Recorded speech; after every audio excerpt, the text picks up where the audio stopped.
Berapa nilai yang diberikan oleh Jokowi dalam soal politics? Oke, kita terima argumen itu, Pak Ganjar, monggo. Selalu tertarik dengan Rocky apa disampaikan. Tangannya meriah, good. Anda tidak menyampaikan itu? Iya, tidak ada kemarin permintaannya, maka saya bilang sama cerita apa, boleh nggak yang bisa membantu saya soal ekonomi dan ekonomi hijau. Tapi jangan tanya data lagi, saya sampaikan data itu ada selera. Pak Ganjar ngomongnya gede banget, nggak ada datanya. Oh, ini orang suka data. Tapi Bung Rocky hari ini meminta saya untuk berbicara paradigma Jokowi.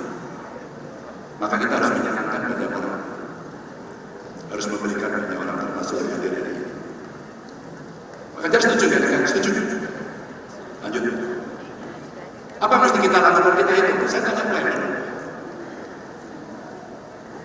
Apakah membangun sebuah ibu kota itu ada syaratnya? Jawabnya pasti ada.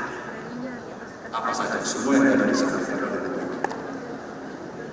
Kondisinya, membangunnya, ekosistemnya, lingkungannya, maka orang juga sudah DFS.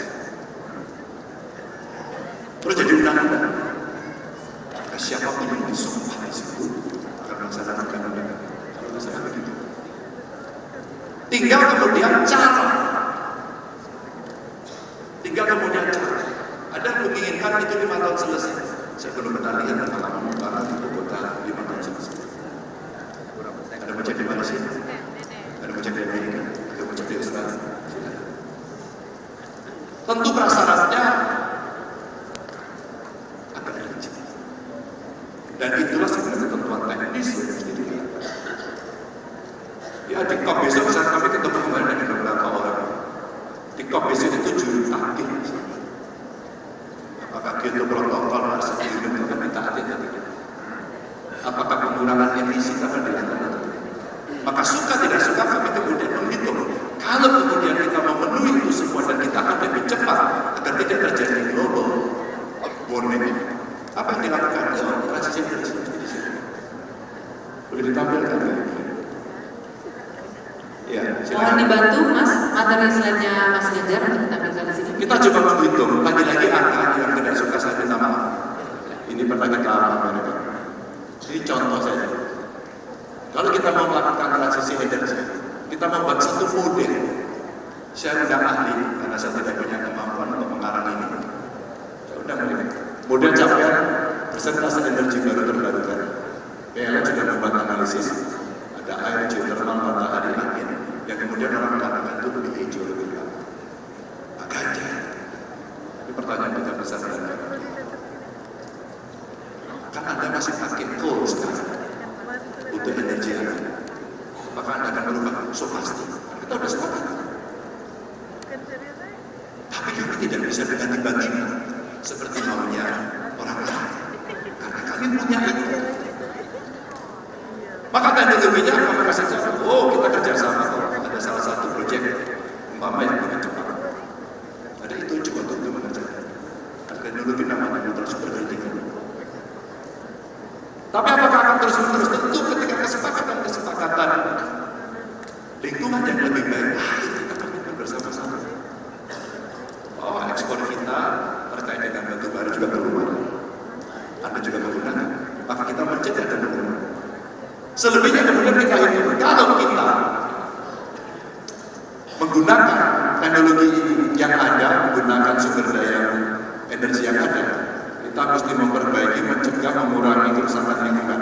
Kita itu kira-kira nilainya 1.317 triliun. Kemudian saya ambil datanya Kemenkes, ternyata akibat polusi 17,8 triliun. Maaf sekali bisa carikan untuk lebih mempermudah visual Bapak Ibu agar kita bisa paham soal itu. Mari kita lihat dengan angka segitu kita mau nekat di sana atau kita mau bergeser ke sana. Ketika kita mau bergeser ke kanan adalah kita bersenario bagaimana transisi ini dilakukan.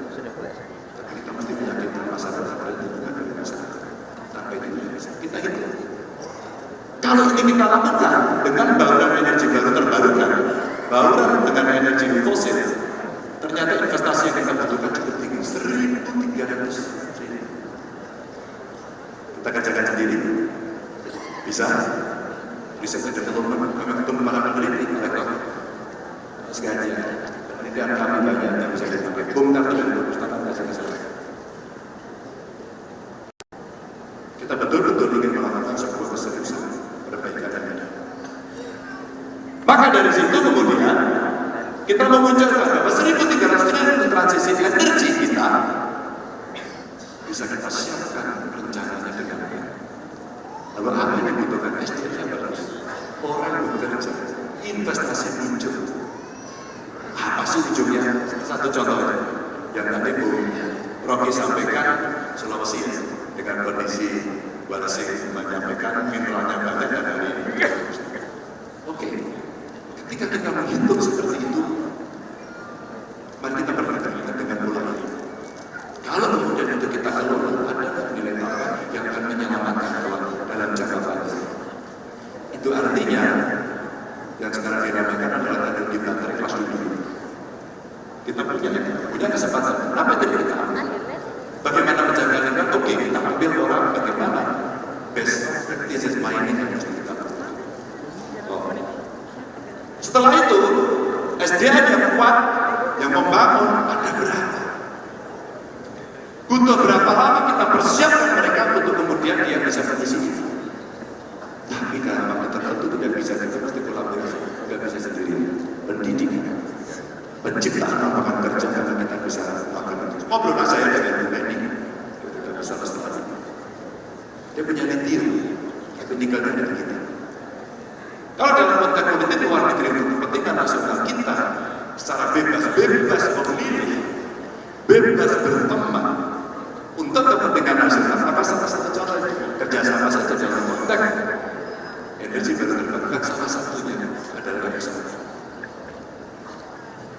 Kita siapkan itu semuanya, maka kita hidup dan kita menciptakan lapangan kerja yang lebih banyak tadi disampaikan. Semua coba kita atur untuk job creation. Potensi lapangan kerja yang akan terserap menjadi 3,7 juta.